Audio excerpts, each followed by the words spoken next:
beautiful above the palace walls.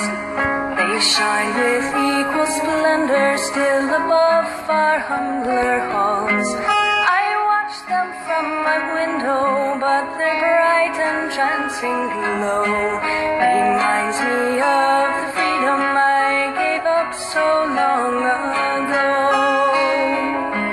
The royal circlet of bright gold rests lightly on my brow.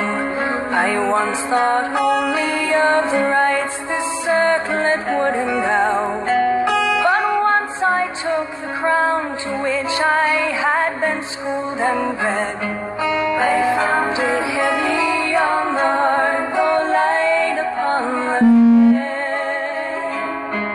Although I am the head of state, in truth I am the least. The true queen knows her people fed before she sits to feast. The good queen knows her people safe before she takes her rest. Thinks twice and thrice and yet again before she makes request. For they are all my children, all that I swore to defend. It is my duty to become both queen and trusted friend, and of my children high and low, from beggar to above, the dearest are my heralds who return my care with love. The dearest are my heralds, swift to spring to my command, who give me aid and fellowship, who always understand that land and people first have needs that I may not deny. So I must send my dearest friends to danger and to die.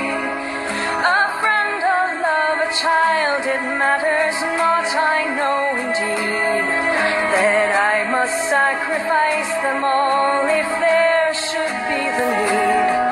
They know and they forgive me, doing more than I require.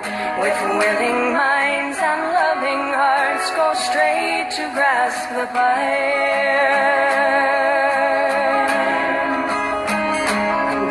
These tears that burn my eyes are all the tears the queen can shed. The tears I weep in silence as I mourn my herald's dead. Oh gods that dwell beyond the stars, if you can hear my cry,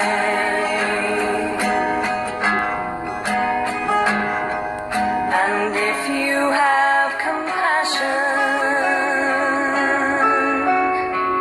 let me send no more to